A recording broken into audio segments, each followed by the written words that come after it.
Assalamualaikum warahmatullahi wabarakatuh. Kami dari kelompok 4 akan mempresentasikan tentang e-commerce, yaitu tentang tinjauan keamanan sistem transaksi dan pembayaran pada e-commerce, studi kasus toko online, www.buahonline.com.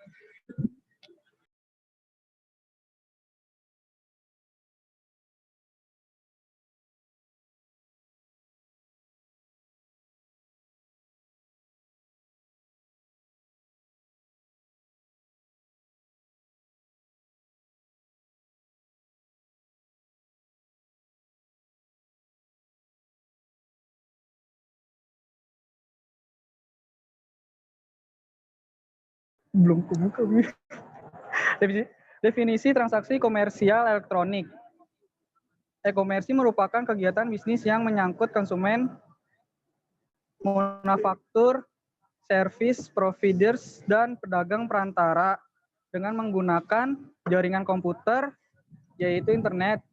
Penggunaan sarana internet merupakan satu kemajuan teknologi yang dapat dikatakan menunjang secara keseluruhan spektrum kegiatan komersial.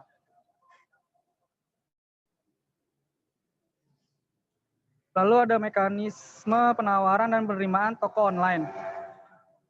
Yang pertama itu ada pada transaksi komersi yang dipergunakan adalah media elektronik, yaitu internet, sehingga kesepakatan ataupun perjanjian yang tercipta dalam melalui online. Perjanjian jual beli online tersebut juga terdiri dari penawaran dan penerimaan. Sebab suatu kesepakatan selalu diawali dengan adanya penawaran oleh salah satu pihak dan penerimaan oleh pihak lain. Lalu yang kedua itu ada penawaran, yang ketiga itu ada penerimaan. Lalu akan dilanjutkan oleh teman saya.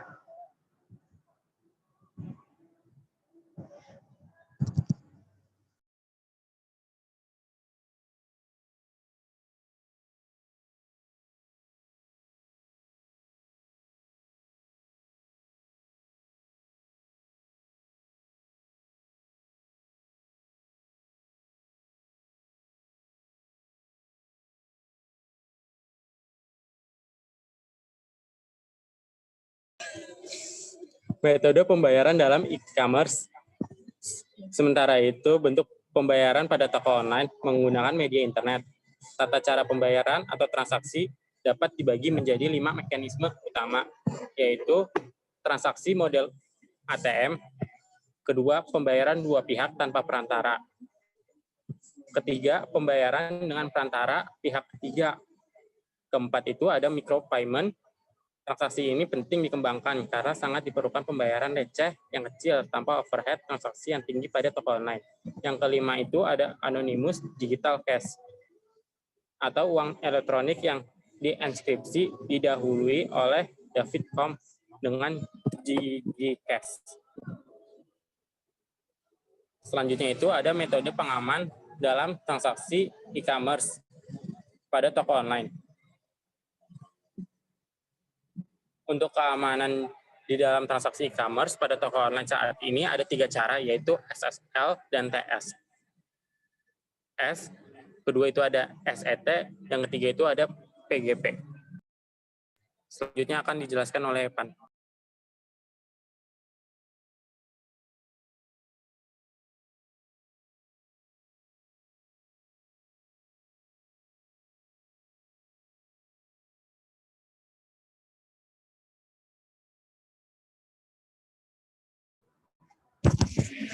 Ya, untuk selanjutnya ada observasi data, yaitu untuk mengobservasi suatu data yang pengertiannya adalah suatu metode pengumpulan data yang dilakukan dengan cara mengamati penelitian secara langsung. Hal ini bertujuan untuk memperoleh hasil yang lebih akurat karena penelitian dapat disaksikan dan memahami serta memperhatikan objek dari dekat. Kenapa diadakan observasi data secara langsung? Karena untuk sebuah transparansi data untuk memuat fakta-fakta yang memang sudah ada. Yang selanjutnya itu ada inference. Inference itu terbagi menjadi 2, yaitu model transaksi dan model pembayar. Dan metode pembayaran, di mana model transaksi ini adalah salah satu contoh dari model transaksi yang entah kita menggunakan transaksi secara tunai maupun non tunai. Lalu untuk metode pembayarannya pun sama. Next. Yang kedua ini ada analisis data dan pembahasan.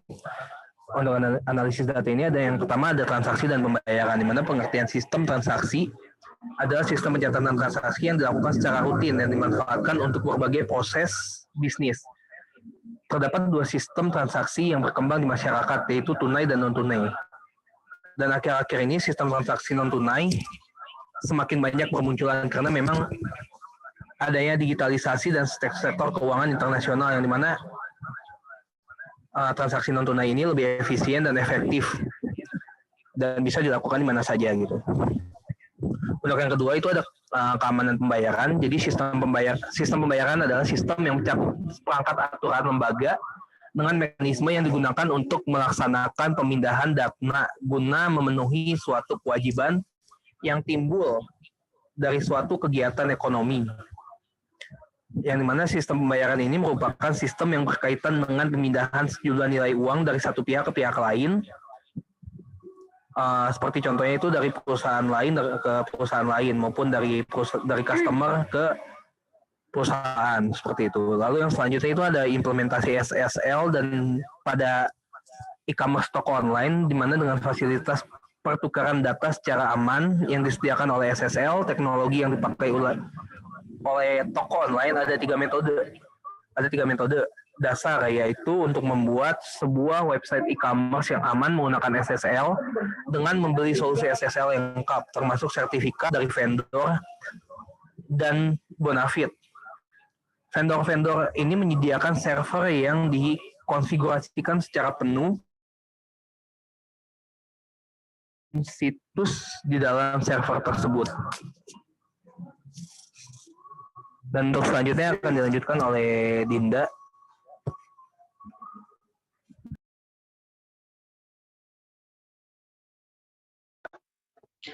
Selanjutnya itu kesimpulan. E-commerce selain memberikan kemudahan dalam bisnis juga menimbulkan resiko bisnis menjadi tinggi. Resiko bisnis itu misalnya kehilangan segi finansial secara langsung karena kecurangan, penggunaan akses ke sumber oleh pihak yang tidak berhak, dan tidak juga kehilangan kepercayaan dari konsumen. Risiko tersebut bisa diatasi dengan sistem yang mengharuskan seorang calon konsumen untuk menjadi anggota. Dengan keanggotaannya, seorang anggota bisa mengetahui perkembangan terakhir dari proses transaksi pembelian yang sudah mereka lakukan sebelumnya di situs toko online. Juga seseorang anggota bisa mendapatkan informasi produk-produk yang baru melalui email anggota. Yang kedua itu, cara yang juga digunakan untuk mengatasi resiko pada transaksi e-commerce pada toko online ini adalah sistem pembayaran di mana keamanan pembayaran yang membutuhkan bukti untuk menjamin kepercayaan. Metode yang dapat dipakai adalah sertifikasi keaslian. Di sini perlu adanya lembaga sertifikasi yang memberikan identifikasi bahwa pemilik memberikan jaminan keaslian dengan cara memberikan identifikasi bahwa pemilik website adalah benar atau asli. Sedangkan untuk menjamin keaslian dari pembeli, lembaga sertifikasi tersebut memberikan layanan untuk tanda tangan digital sehingga pedagang mempunyai jaminan bahwa pembeli tersebut dapat dipercaya. Yang ketiga itu, jika perusahaan toko online ingin memperhatikan masalah keamanan data dengan lebih serius, maka sangat dianjurkan untuk membangun server sendiri yang hanya digunakan internal perusahaan.